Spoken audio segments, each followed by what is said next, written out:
Jagan, are you ready? Yeah, Jagan is ever ready. He has got the mic also in his hand. All right. So Jagan, quickly, what's the best thing about being into cybersecurity?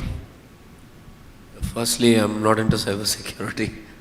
I'm a data privacy officer. Data privacy? All right, Yeah. okay. Let's hear that. I interface with the cybersecurity team extensively. We work in collaboration. So the best thing about data privacy is this is the best time in my life. To be very honest, the amount of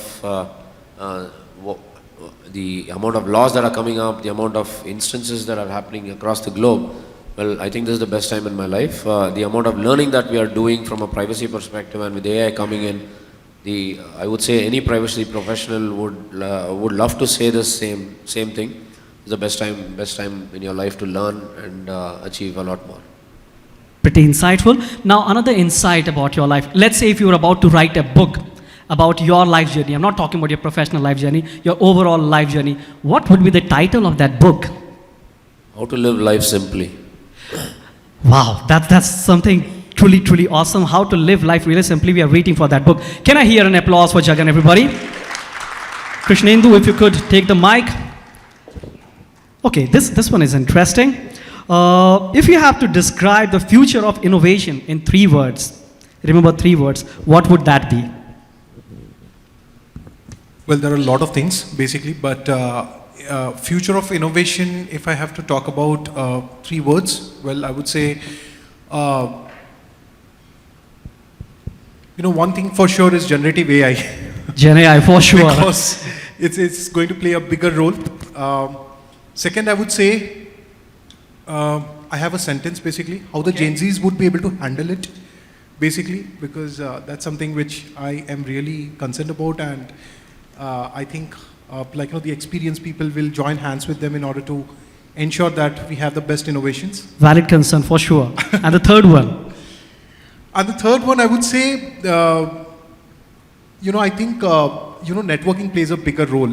Today we are all here sitting in one roof, brainstorming on certain topics. I think, networking is going to play a bigger role, and, relationships with global organizations and the government should play this bigger role in terms of innovation. So that's all. I definitely couldn't agree more, because relationship and networking, that's also the base that most of us are seated here, right? If you agree with Krishnendu, I want to hear your applause. Thank you. Okay, moving to our next panelist, it's Rijo. Rijo is already ready. Of course. So Rijo, the next question is to you. Let me find an interesting one. All right. So if you have to relive your childhood, right? What is that favorite moment that you like to share with us and relive? People were expecting we are going to speak about work. No, definitely not. There is a lot of work happening here. Let's talk about a little personal also. Yes. If I have to relive my childhood, I would have expected a little more on video games. Video games, wow. I definitely agree with that, yes. Because I get jealous when my son plays video games a lot. So I would have got that chance. So video games. All right, so from video games, so let's say the next question is to you. What are those top 2 games from your time that you think that your kid could also be playing or should be playing? Road Rash and Underground NFS. How many of you can actually connect with him? Many hands up in the air. Thanks so much. I think that was interesting. I will move to our next panelist, Prem Kumar. Prem, you have the mic in your hand. All right, Prem. All right, so this one is for you. Quite interesting. Time travel. If you could time travel to meet yourself 10 years ago, what's the one thing you would tell to the younger self of yourself? 10 years back to yourself. So that's the time I started focusing on cybersecurity. So I was planning for multiple certifications, but I couldn't do. And now, even though I want to do, I don't have enough time and bandwidth to do it. So I would seriously tell myself to do as many as certification in your younger self that is within 6 to 8 years of your experience, so it'll be easier for you to manage in your career. Somehow I have a feeling that you were a very studious person during your school days, college days. Yeah? No, I wasn't studious in school, and I had to work extra in my working career so that I match up with those things that I missed during the school days. So I was just kidding, but that's something extremely helpful. Thanks so much. Give him an applause, everybody. Jason, if we can hear from you, what's one seemingly impossible goal you think humanity will achieve in the next 50 years? Is that a tough question? Let me just think about it. Think about it? All right, I'll let you think. I can move to the next one. Think about it, but I definitely want your answer. Can I go to Aneelkumar? Anil is already ready. What is that one buzzword which you love and one buzzword that you really hate? Wow. Gen AI. Gen AI is something that you love as well as hate. Yes. I think he's got one answer for both the questions. Give him an applause. But you know what? The good thing with Gen AI is that whether you love it, you hate it, you just cannot ignore it. That's the beauty of, or the power of Gen AI. Thanks so much, Anil. That was truly insightful. Okay, I have got one more question to you. One word for your reaction to a 10 a.m. breach alert. One line. Advice. Engage my team. Engage your team? Yeah. All right. They need to be alert at 2 a.m. also. People working in his team, all the best. Thanks. All right. Thanks so much, Anil. Arjun, if you have your, not Dhanush, but your mic in your hand, great. So my question to you is, the first thing you would secure in a zombie apocalypse. Did you expect that? If there is a zombie apocalypse. First thing I would secure. Can you repeat the question? Yeah, absolutely. The first thing you would secure. Just imagine there is a zombie attack. What is that one thing that you're going to attack? Not necessarily at work, maybe at family, at home, or anywhere. Well, definitely not my passwords, because I don't think we'd require that in an online world. But I think, obviously, if there's a zombie attack, and if there is an antidote for that, the first thing I would secure is the antidote. Secure the antidote. I thought you would say that, I'll secure myself so that I can secure the antidote. But thanks so much. That was pretty interesting. Ankit, if you have the mic ready with you, this is going to be a little technical, all right? All right, bring it on. I like that attitude. Which cybersecurity tool would you take to a deserted island? Why would I take a cybersecurity tool to deserted? Thank God for that answer. He definitely deserves your applause. Everyone, come on. Okay, I believe it was Anil. Sorry, was it Jason? Yes, Jason. Yeah. You have the answer with you? Sort of. All right, let's bring it on. So I was thinking of not one but two things. Okay. So see, we have proliferation of AI. Mm-hmm. The compute is increasing. So all of this has to be towards certain purposes. We harness this for certain purposes. Now, space travel is something which is has its own limitations right now. Both in certain we cannot transport people at the speed required to a certain place, and that seems to be one bigger challenge. So that I think to some extent Mars might be a possibility. As is also, there is a lot of controversy going on with respect to whether we are the only ones in the ecosystem or not. I think that will largely be solved. The second part is, I think, cancer research. I hope Elon Musk and Jeff Bezos, they are listening to you. You were talking about Mars. All right, yes. The next one. The next one is cancer research. So basically, it's a little difficult without the use of high compute facilities, which I think we are going towards, and I think this will be a reality within the next 50 years. Awesome. Thank you so much. Thanks a lot for your time, and thanks a lot for sharing your personal space as well. Can I request you all to give them a big round of applause? Give yourself an applause because you have been a fantastic audience throughout. Thank you so much. All right. So this panel discussion is not one of those regular panel discussions. What we are going to do is that, ladies and gentlemen, you see there is one nice fish bowl, right? And there are a couple of chits. I would request the delegates one by one to pick a chit. It will have 2 questions which they are going to speak about. They have precisely 6 minutes, right? And I hope you all are okay with that. Perfect, okay. So who wants to go first? Let me see if I have a list. Yes, I do. Can I request Prem to go ahead and pick the first list? Yeah, I like that. All the best. Good luck. Okay. So Prem, you are not going to read it. I'm going to read it just to ensure that the questions are as random as possible. Okay, so here comes the first question to you, Prem. So the first question that we have is, how can organizations ensure that is this pseudo-dynamized data remains secure and cannot be easily re-identified, especially when sharing with third parties or using it for their analytics? Okay, so hope everyone here understands that pseudonymization is different from anonymization. So I stumbled for sure, but we have audience who understand that. Yep. Okay.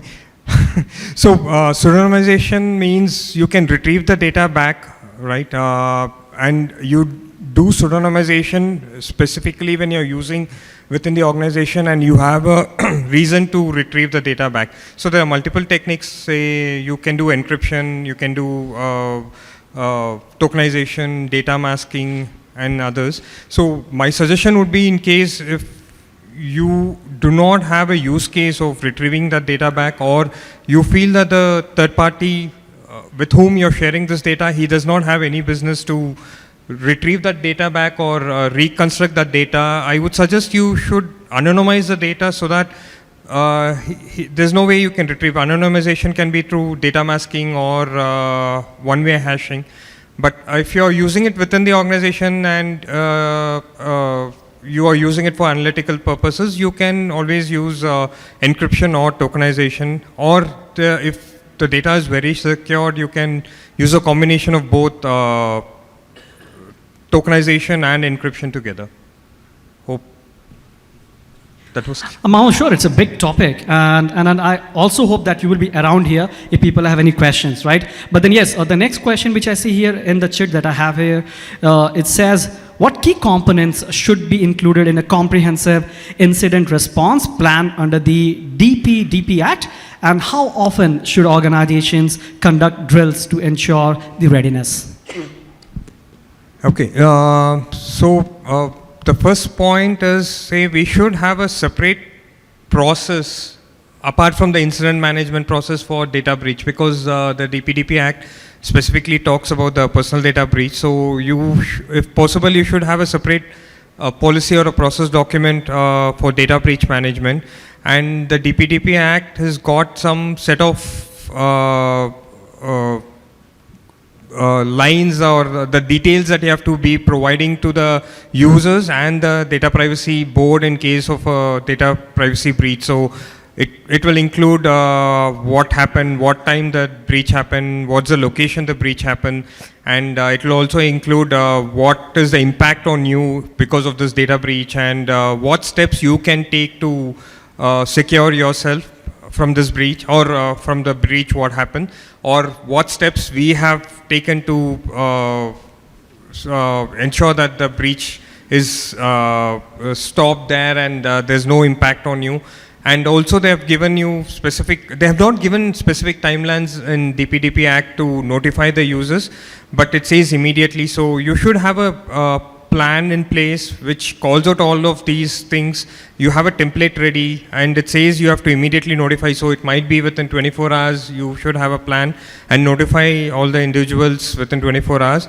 And also say it very specifically talks what's the impact on the user because of this breach. So you don't have to wait for a breach to happen to identify what are the data that is getting breached and what will be the impact. You can have a ready-made template with all the details. Say if phone number is getting breached, what will be the impact on user? If it's email ID, what will be the impact on the user? So you have all these things documented ready, and also you document in your breach procedure document the steps required from each of the teams during an incident. How do you handle the breach, and then who's going to notify the regulators? Who are all the regulators you should be notifying? Say You might have to be notifying RBI, you might have to be notifying certain, you have to be notifying the data privacy board.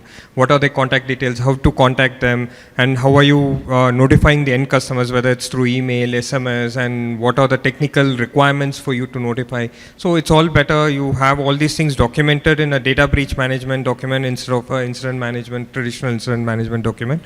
And with respect to doing the drills, say for the, if someone is implementing the data privacy policy for the first time as part of DPDP Act, I would suggest they start off with a quarterly drill, and once the organization is mature, they have identified all the learnings and other details documented, they can move towards a yearly drill also. But initially it would be beneficial if they are doing quarterly drills so that they can identify as many as issues possible. Thank you so much. That's definitely insightful, Prem. And what I also like that, you know what, I said the question only once and you remembered the whole question till the end. That's truly fascinating and truly enlightening. Thank you so much. Let's wish Krishnendu all the best, like you had said earlier, right? So Krishnendu, you need to pick one chit. And yep, wish you all the best. You like red? That's one of my favorite colors as well. All right, so let me read out the first question. All right, so this is what we have. The first question to you is, what legal safeguards can be implemented to hold third parties accountable for re-identification attempts?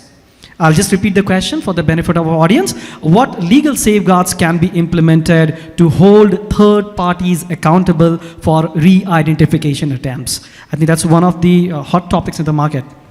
So guys, I think, okay, hi, first of all, Krishnendu Dutta here from Decathlon Sports India. Welcome everyone.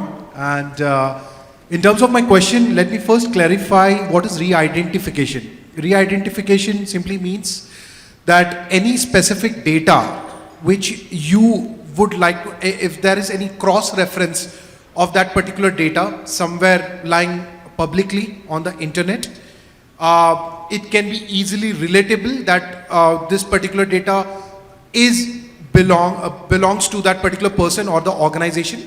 So that is basically which is called as the re-identification. Now, when it comes to third parties, you know, that is one of the bigger problems today. You know, you are able to safeguard your organization, you can build up robust privacy plans, security plans, but today the biggest issues is how do you handle your third party employees. So I think, legal aspects comes later. You as an organization is responsible to first build up robust security measures. One of them, which was rightly mentioned, that was, the anonymization of that information, basically, so that, your third-party employees will not be able to, identify the information itself. Second most important aspect is, it has to be, a hard-coded, I would say, your endpoints should be well, hard-coded with proper security measures. You have to operate in a controlled environment where the data does not gets leaked. You need to ensure access control policies are well implemented, because today, that's one of the bigger problems. Maybe again, you might be doing the exercise good in your organization, but when it comes to third parties, there might be some sort of, lapses which you need to avoid. And I would say at last, see, when you are able to bring up all these security controls in place, the best part is you go to your legal team, have all the necessary security measures implemented in your document. I would urge that all organizations to have a proper data protection agreement in place. If you have not implemented, please try and have a DPA in place where you mention very clearly how the organization data should be handled. What kind of subcontractors are they involving in order to process your information, basically. And for sure, the best thing that I would say, the security awareness training, which is mandatory in your organization, you please need to include your third party or your partner employees to ensure that they are well versed with the organization security aspects. With of course, I have to put this across. The penalty clause should also be put in place, which certain times it becomes difficult. A lot of organizations, they say that, hey, please don't put these things and all. But we can't help, because DPDP itself is mandating that, even if your third parties are doing a breach, then people will directly come to you.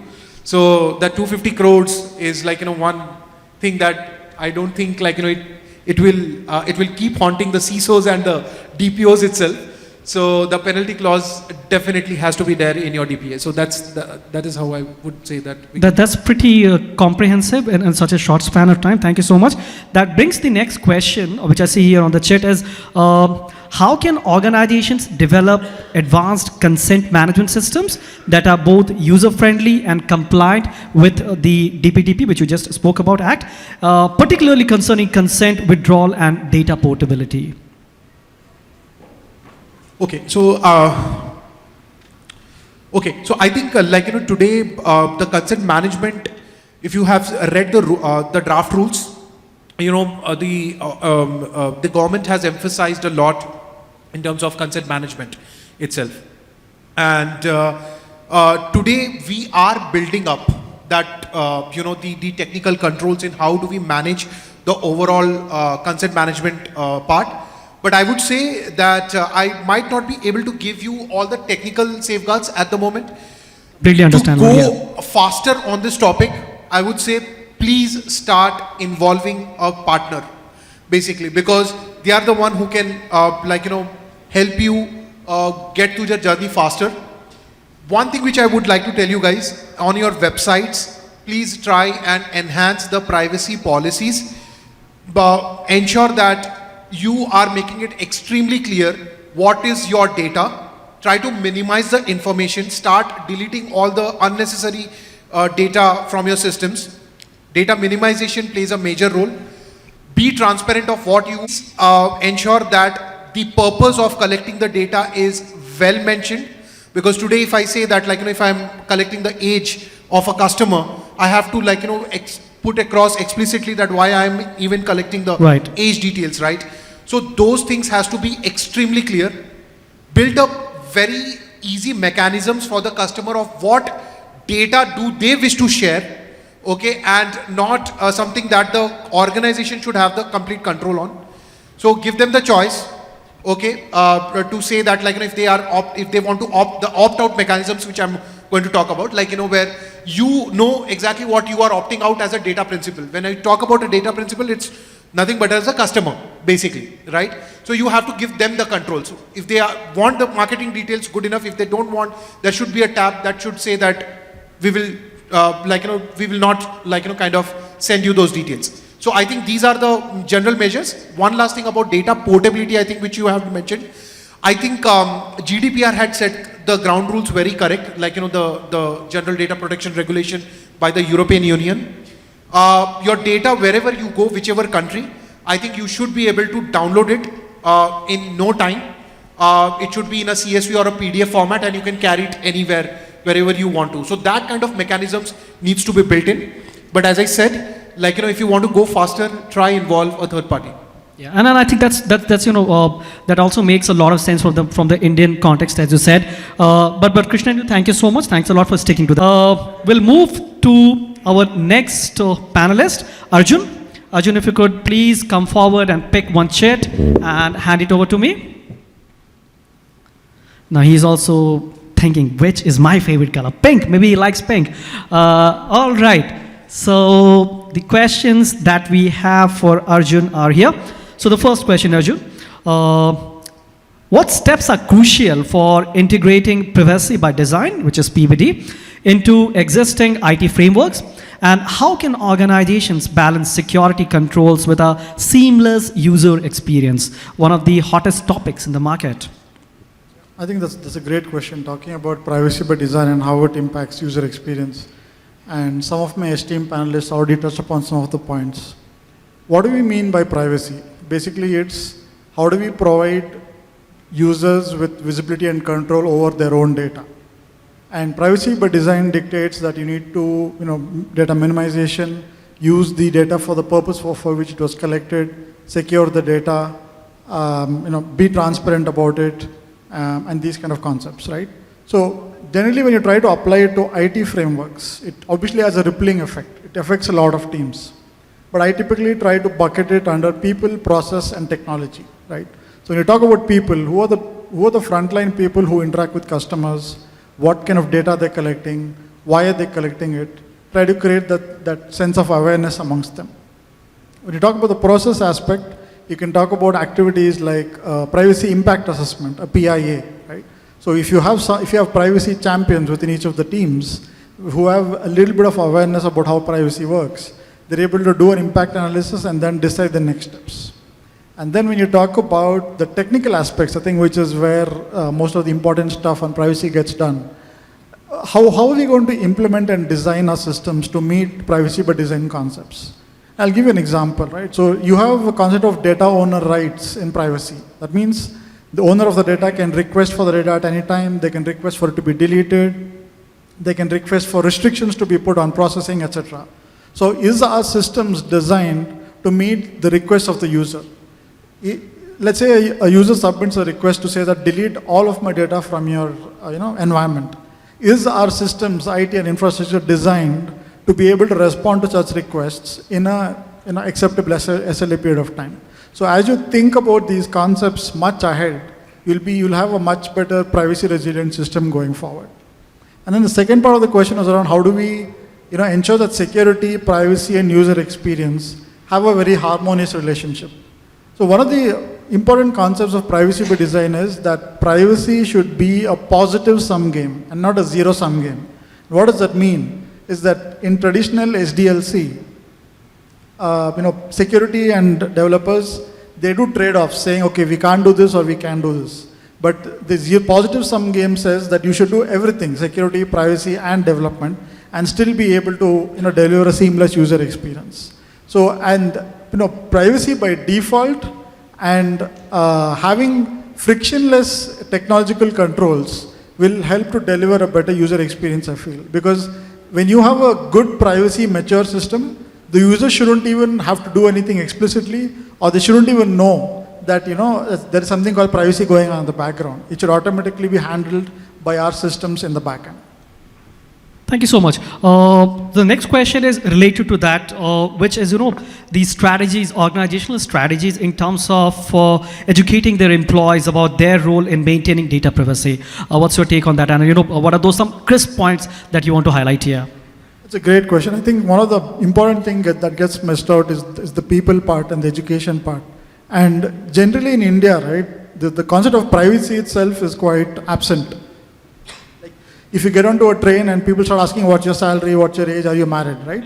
So it's the mind, we have to change that right from the mindset level. You need to have policies in place, and it should always come top down whenever you're in a non-mature organization. Have regular trainings, include as part of your onboarding, quarterly refreshes, have data privacy champions within each team to help deliver those activities and objectives. And generally, right, this is the reality we have to live with. There's an ideal state and there's a real state. So what is the realities that we have to deal with? And privacy is not a switch that you turn on when you get into office and switch off when you get out of office. It also happens in our day-to-day, right? You are voluntarily giving up your data. So be conscious about how you're giving up your data. For example, if you walk into Domino's and you order pizza, they ask for your phone number. Why do they need your phone number if you're taking the pizza then and there? You can ask that question. But then he says, okay, if you give your phone number, I'll give you a 10% discount. Yep. So you are making that conscious choice of getting a 10% discount for selling your data.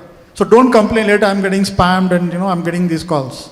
Be very conscious about how you share your data. It is within your control. If you do not give up your data, you don't have to worry about anybody securing it. All right, though this question is not at the chat, but and I want just a yes or no, maybe if you can. Do you think carrot and stick, as far as organizations go, when it comes to increasing that awareness among employees for cyber security, that works? I think that needs to be done in a slightly indirect manner, right? So what I've seen people do is gamify that experience. Have like leaderboards or dashboards and they have parameters defined in terms of how each team or each domain is performing on the privacy aspect. And then that gets measured up to VP, SVP levels. And then that gets presented in CIO and CEO platforms, right? So then the top-down approach comes. But it's in a slightly indirect carrot and stick, but ultimately I think we're achieving the same objective. Thank you so much, thanks a lot. Can I hear an applause?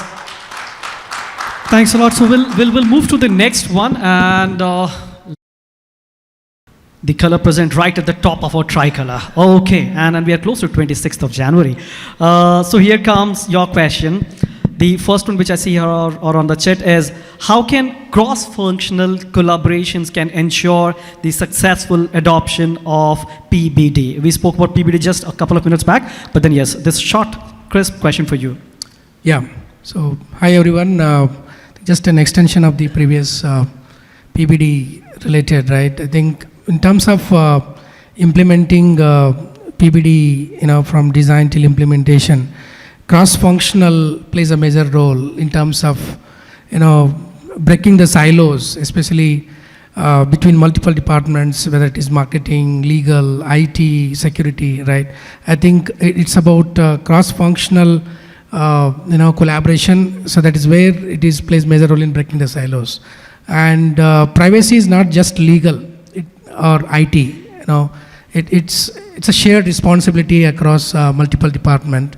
That way, I think privacy plays a major role in terms of defining the shared responsibility. And the last one is about bringing in the uniformity, right, across departments. There are certain, responsibilities, right? It's not only the legal or the information security or the cyber security. So it plays a major role. Of course, it's not only PBD in general. Cross-functional, help us to, deliver more value proposition. Thanks so much. I think, that was a short answer from you, and I'm sure there is a lot you can talk about. But the next question talks about the frameworks. So in your experience, right, what do you think are those critical protocols and frameworks necessary for ensuring secure cross-border data, data transfer, and how organizations can actually mitigate the localization requirements? Absolutely. It's a great question. Talking about frameworks, I think just to highlight some of the international framework highlighted by other panelists about GDPR, right? That helps in bringing the better, cross-border data privacy rules, right? And then we do have cross-border privacy rules, especially for Asia Pac. So these two are major one for international.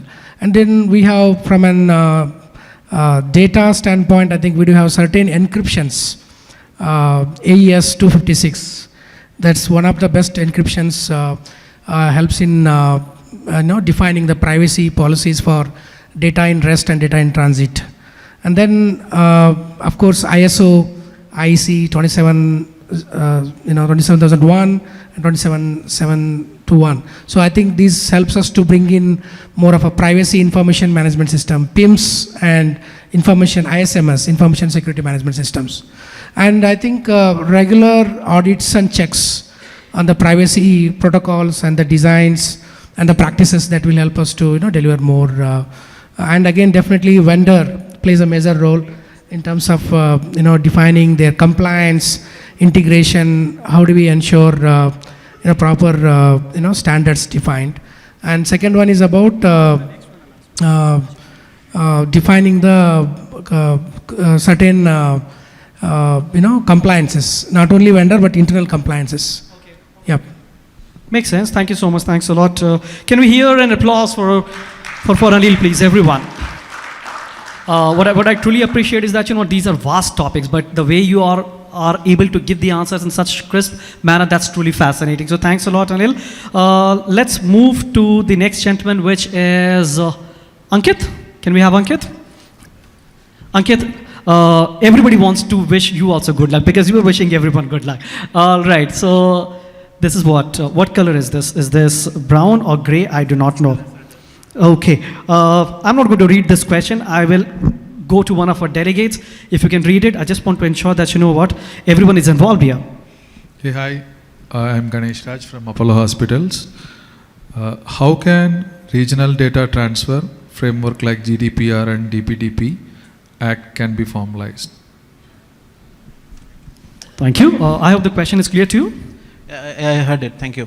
Thanks. It's a sensitive topic because now we are talking about two regulators and the rules. And whatever I say is my personal opinion. I'm not representing the organization or anything as such. Global policies like GDPR, and fortunately now in India also we have DPDPA. If we have to really harmonize, it has to be done at a much holistic level than an enterprise and organization trying their own bit. It becomes a lot easier for organization who has been dealing into cross-regional, cross-border establishments, especially if they have a presence in regions like Europe, Americas, Canada, like GDPR you have picked up. How we can really start, if I have to talk at that level, it first starts with the harmonization. The first step maybe the regions or the regulators can take is actually identifying the very base principles where we are almost equal. For example, in GDPR we address individuals as data subject. In DPDPA we call them data principles. The rights are pretty much same. The objective is to actually protect people or rather principals with their data, their rights to be forgotten, their right to be become non-relevant and so on. If we can have establishment where these kind of discussion happen, where we define the baseline and agree to what is already mutually available to a large extent. Second could be doing a global recognition between different regions who can really come together and understand what really is their priority. I mean, it could divert from regions, it could divert from perspective. So for some it could be really sensitive to disclose even their date of birth. But for some regions, it could be very sensitive to discuss about anything related to their financial well-being. Next could be, how do we do a global approach where all the parties like this, including, let's say, some of the multi-organizational corporations, they all come together, help each other establish and formalize a structure that brings down the overall rules to a level where it is doable, what's next, and then the priorities following. The rules and regulations are very sensitive matters. They bring in, the legal nuances, and harmonization could only be achieved when we understand what we have, what's the immediate need that we need to establish, and also what's next, what more can be done. So keeping all these three factors in mind, all these regulators and region can come together to build a harmonization, if I can put it in simple terms. Just in continuation to that, so do you think that there is a formal body which needs to come up, which can actually take the lead for formalization? What's your take? Yeah, again, to avoid the bias, it cannot be appointed by an entity. It has Absolutely, to come, It has to come together from industry, from regulators, and from different regions, like politics and all of it combined. Because they all have their own interest, right? Yeah. Thanks so much. So Ankit, the next question is, so what methods can organizations use to measure the ROI of automated tools for regulatory compliance? This is interesting. We're talking about automation. We're trying to understand the kind of ROI that it is delivering so that the investments can increase in the future, hopefully. All right. It would definitely differ for different organizations depending at the stage where they are today, before they begin building in automations, understanding compliance and so on. If an organization which is far ahead of others because of their global presence at the moment, for them they would have already made a lot of investment trying to be compliant with the existing rules like GDPR or PIPDA. For organizations which are just starting their journey, like in India today, I think DPDPA is the third most talked topic after Mahakumbh and politics, I believe.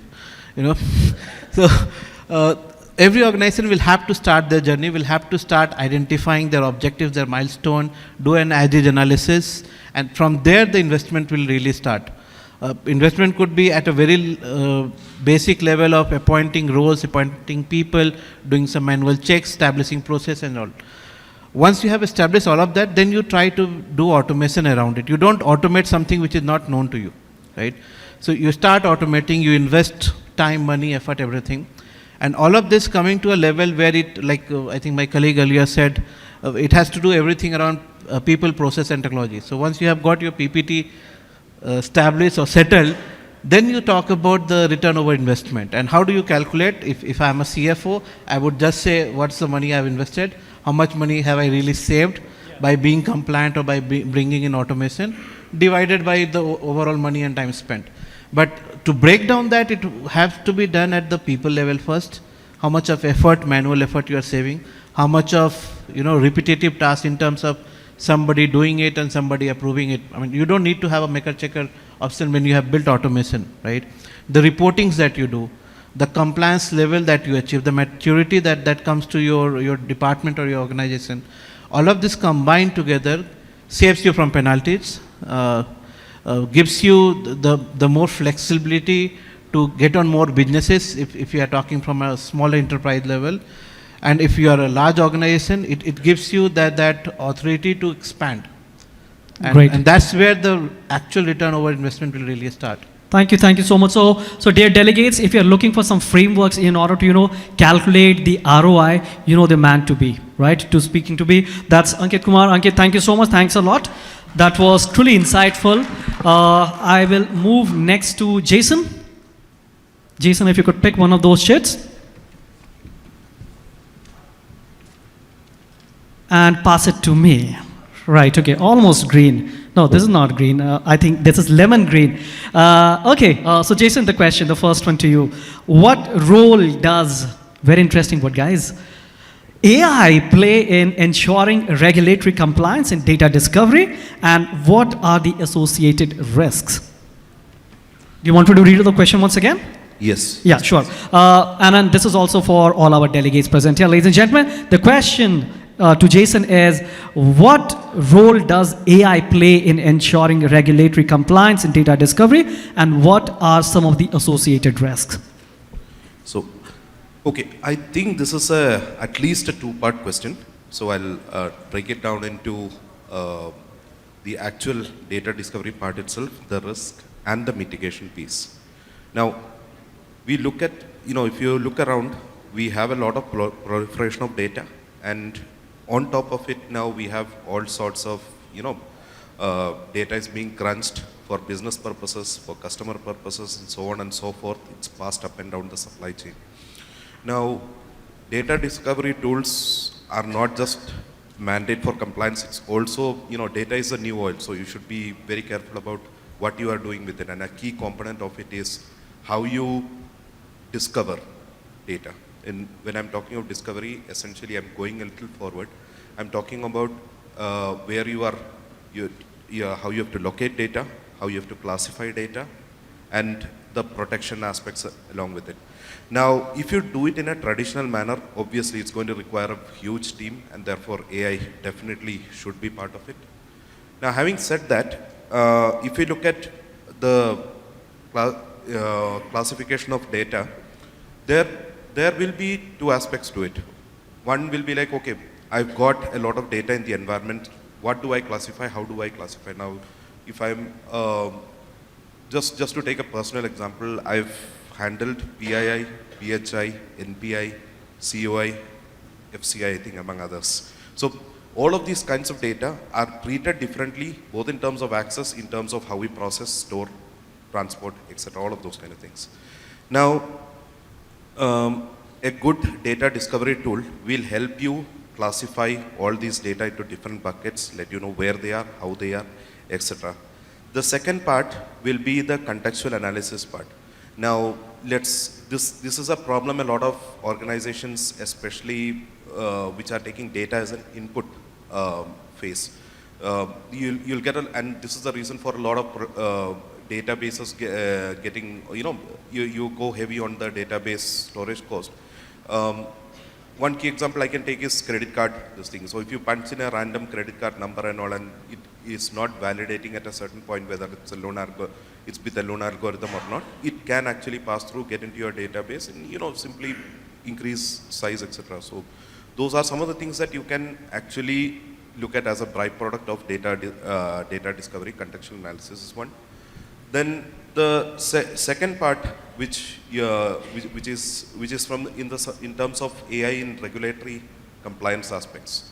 We just talked about GDPR, okay? Now, and India has its own DPDPA coming up.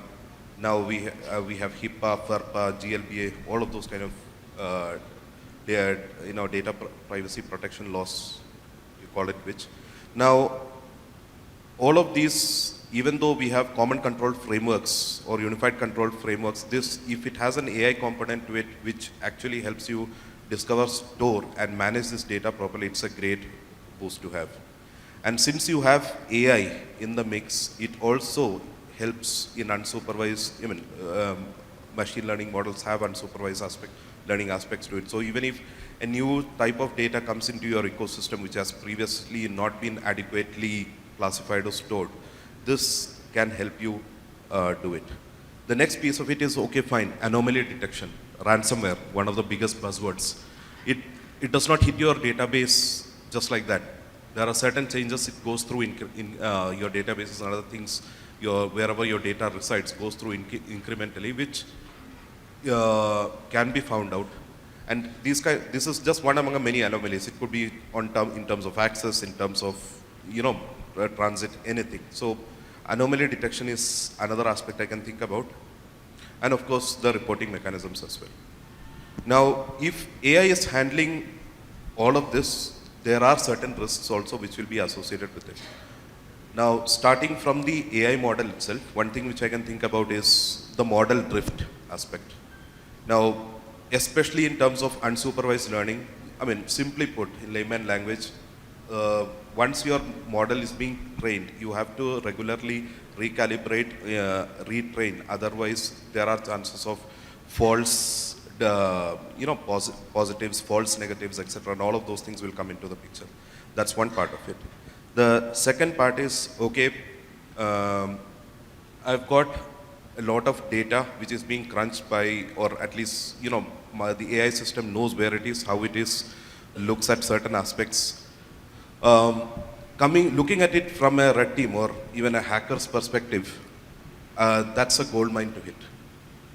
So essentially the AI in itself will, using an AI automated data discovery tool plus also creates this kind of a risk. Jason, I'm sure you will have a lot more to speak about, but in the interest of time, I'll have to intervene here. We've got one more question, if you could touch upon that briefly. Sure. Is that okay? I would request one of our delegates to read that for us, and when you do so, kindly quickly introduce yourself as well. Hi, Jason. So first of all, my name is Malvika Singh. I'm representing Airbus India Private Limited. I work there as the Cybersecurity, Governance and Compliance India lead. So the second question for you, Jason, is how critical is C-level leadership in championing privacy by design initiatives? Okay.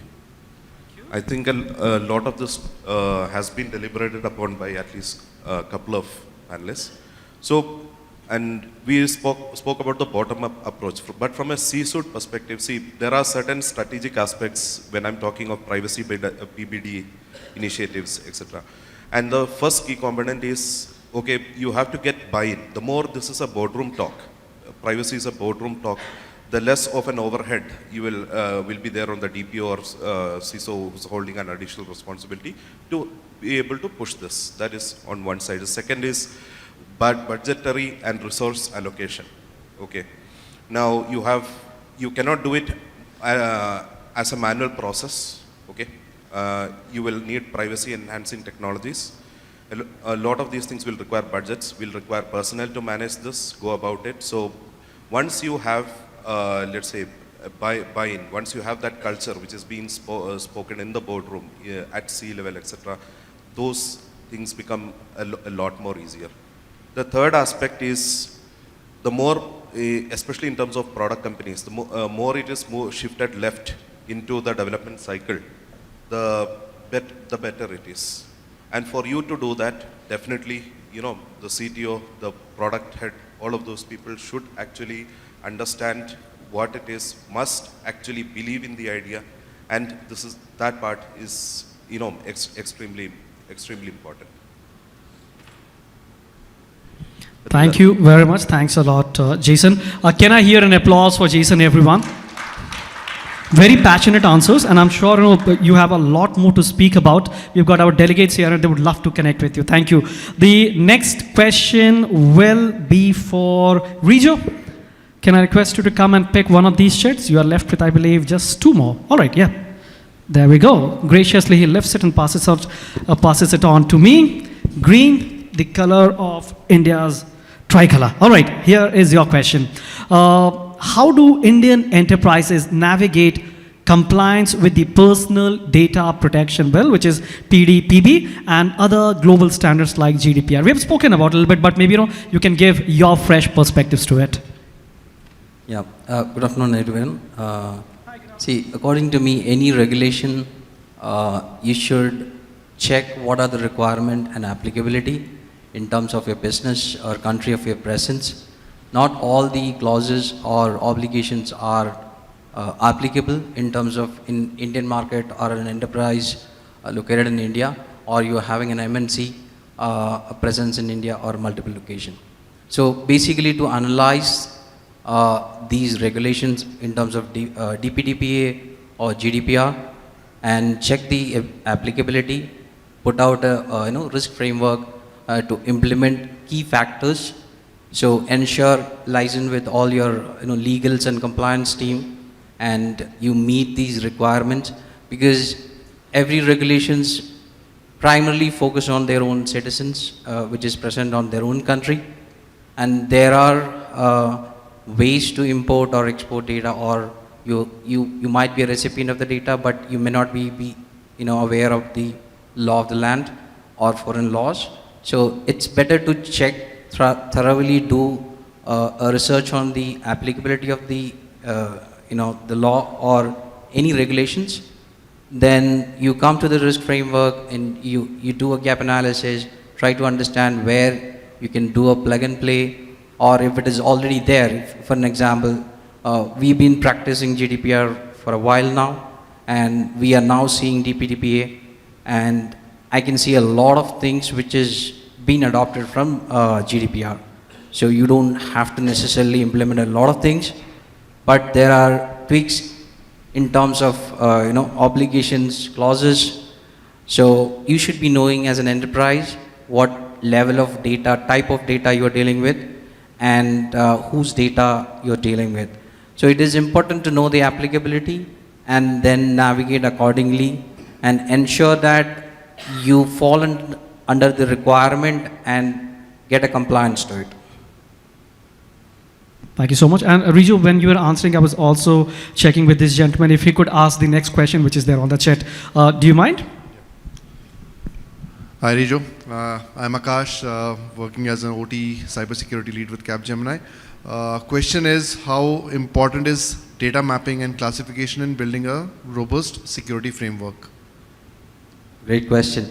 So we all know data is the new oil, and yeah, so this is not limited to privacy, because I'm also from a cyber background. So classification of data is very important, and once you classify, mapping the data to correct components are highly critical, I would say, because if you don't know where is your data, what type of data, who handles this data, which system access this type of data, you don't have this mapping, and you are in a critical risk. So mainly from my experience, I've seen this, it is extremely helpful if you are in a breach situation, right? What has been breached, who are affected, and where we have to do firefighting. It's a very critical situation. So these type of important areas which will actually help if you mapped your data correctly. So I also seen many organizations prioritize mapping, but they don't do a regular review or a periodic check if the data mapping is correct, because it is already mapped, and there is an owner, there is a system, there is a connection to the data.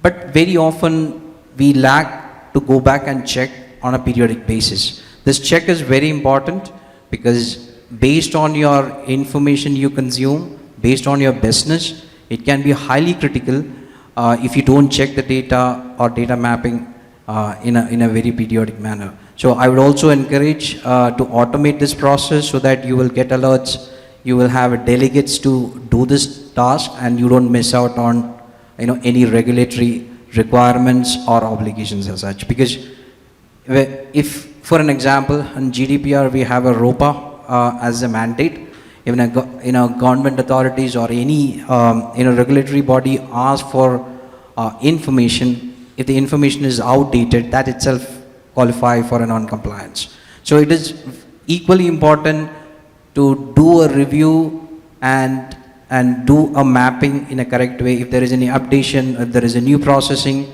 you literally have to go and verify and update your data mapping. Thank you.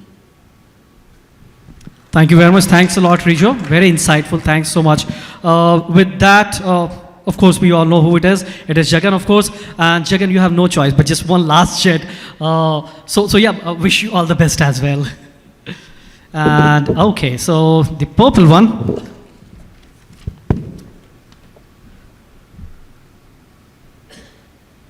Right? Another futuristic question here. So the question to you, Jagan, is what future trends in data privacy, especially from India market, right, might significantly impact the Indian enterprises in the next 5 to 10 years based on your experience? Right. Good afternoon, everyone, or actually good evening. I've got enough time, so sorry about my throat. I'm not sick, but I just lost my throat over the last 3-4 days. So this is exactly why I said you're in the best place at the best time, right, for a privacy professional. The future is humongous, so many laws evolving across the globe, so much of technology advancements, and of course, everybody's in the AI race. I call it the AI race because everyone wants to jump into that bandwagon and see what they can contribute to. So having said that, I just want to quote 2-3 examples on what the future can be. I'm sure all of us drive cars, and moreover new cars. I probably drive one very old car as well. I feel happy with that because new cars, do you know how much data it's collecting about you? And have they taken your consent? I'm sure you have no clue. You're probably driving that car for a few years, and they exactly know how you drive. They exactly know when you brake. They exactly know what speed you go. Primarily, they are collecting that data to be able to substantiate the services, right? So if you're braking a lot, then they will recommend you to change the brake pads and so on and so forth. But imagine if the same organization or the company that the OEM gives that data to your insurance company, your premiums can change significantly based on how you drive, right? They can, and if you are a very fast driver, they can actually give it to your life insurance company, and then you can have a bounding set of calls that come to you to sell life insurance quotes, right? So I think it's very, very important that we understand where our data is going. The reason I quoted this is without our knowledge, there is so much data going. So from a future trend perspective, I've made notes. I always come prepared with notes because I don't want to miss out on a lot of things. So I may be referring to this at times. So one of the future, I'm going to give it a mix flavor. One is the future trend on how privacy is evolving with the trends of the future, and also I would also probably give a view on how what the risks are. All right, what are the challenges more than the risks? Okay. Now talking about AI and ML, so everybody is aware of these two words. That's the reason I say it's the AI race that people are in. So AI and ML processes tons and tons of data, right? And half of us, or I think majority of us, don't know where they got it from, or they know where they got it from, but at the end of the day, we have no control over the data that is going to them. So there are a lot of lawsuits for respective to copyrights or IPs or personal data, so on and so forth, with these AI models by itself. So I think that's another future trend, which brings me to the point of the importance of AI governance, right? Using ethical AI and responsible AI is really, really the key of the future, which not many organizations today are thinking of. It's my personal experience when I evaluate tools for our companies. Again, these are my personal experiences. When I evaluate tools for our companies, I see that so many companies have sold AI products, but they have not even done half of what I'm asking them from a AI governance and AI assurance perspective. They are building their AI assurance frameworks based on the questions that we ask. So I think that's a very significant risk, right, when it comes to AI adoption. People are building wonderful technologies, wonderful futuristic solutions, but without understanding what it can or is capable of doing. Okay. Another example I would like to quote is typically bias, right? I mean, it's a most common example that most people quote. So most of us think it's gender sampling bias, there is representability bias, there is location bias, there is content bias, there is training data bias, output bias, so on and so forth. Okay. So many organizations are not even thinking in these lines. They're only thinking of gender. But there is a lot that goes in that needs to go in from a governance, from a bias perspective. Now, coming to the same example, if you say I'm going to take out gender from my data set, right? So it will not have any bias. I'm sure some of you may agree, right? But I don't agree. The reason is, now let's say you build an AI engine, and most of the companies don't want breaks, right, in people's careers, right? I mean, they always scrutinize for breaks. So now, typically, the ladies will have a break, right? I mean, the ladies in the 30s, 40s will have a break because of the kids and so on and so forth. So now, if you just remove the gender, the AI algorithm, if it is trained on ensuring that there is no gap in career, automatically will build a bias and start throwing out women resumes. Happened in Google. They trained Google or Amazon, sorry, I'm not exactly able to recollect. Happened there where you are, they trained their AI model with almost 12 years of data, right? And after 3 or 6 months, it started developing biases and started recruiting only or shortlisting only men, right, versus women. And then they were not aware. When they dug into the history, primarily calling explainability and traceability and responsibility principles, when they audited, they realized that in the last 12 years, more men had joined the company than women. So the model itself built a bias based on the data set that it is giving. So that's representability bias, which I was talking about. So like that, I mean, he started a conversation saying we can go on and on for the rest of the day or day or two. Yes, so futuristically, I think, futuristically, I think another challenge that we are going to be facing is data retention. All companies love data. All companies want to keep as much data as possible. So getting rid of that data based on privacy laws, even including DPDPA that is coming out, clearly calls out data retention, data minimization, and data retention. That's going to be a future trend in terms of how organizations are going to adopt. And then multidisciplinary roles, right? And I think he spoke about third-party data. Most of us, we evaluate the third party at the time of onboarding, but vendors hasn't. At the time of offboarding, we don't even get involved. The business teams get involved and they chop off the contract. What happens to the data that you've already shared with them? It remains forever, right? So that's another challenge that we're going to see from an India perspective. It's a global challenge. I mean, I'm not talking about India per se, but India, since DPDPA has come in, it is going to be a significant challenge. And thirdly, cross-border transfers, that can be a significant implication because many laws are, I would say, sectoral laws are thinking of localization and so on and so forth. That can be a future trend that's going to come up. And the importance of collaborating between different roles. From a data perspective, I say there are 4 different roles in an organization. There are four different roles. I call them the guardians of data or guardians of personal data. One is the CIO, who is the custodian of personal data of the organization. 2 is the CISO, who is the guardian of the data, as in controls, implementing controls and protection mechanisms in the organization. 3 is the CDO. CDO is the chief delivery officer, who commoditizes the data that he or she receives, and then services the customers. And finally, the DPO, right, who governs the entire ecosystem. Unless these 4 roles collaborate, it is very difficult for us to get into a proper data governance mechanism. I can go on, but in the interest of time, and since you said there's another question, I'll probably take that. Thank you, Jagan. And as you were talking about, I think one of those biggest organizations, I think Google or Amazon, one of those, right? If the bias can develop for organizations like that, it is very much possible for any of the other organizations. All right, so in continuation with what you were talking earlier, the next question I see is, can you speak about, some of those Indian enterprises, organizations that have successfully implemented data privacy by design? And what were the key takeaways? Any Indian organization that you could be aware of? And maybe if you want to have water, feel free. No, I'm fine. Well, PBD is one of my favorite topics. I've written a paper on PBD which NASCOM also published. So you can take a look at it. It's a very detailed paper. It was nice writing that paper and learning a lot. That's what I said. I mean, it's the best time. Again, I keep repeating that it's the best time in our careers because you can learn so much, right? So coming to PBD, I'll give it two flavors, right? While some panelists called out what is privacy by design, the 7 principles of privacy by design, I don't want to get into those principles. So I look at PBD, privacy by design, again, from an India context, I think only the large companies have really implemented PBD effectively, right?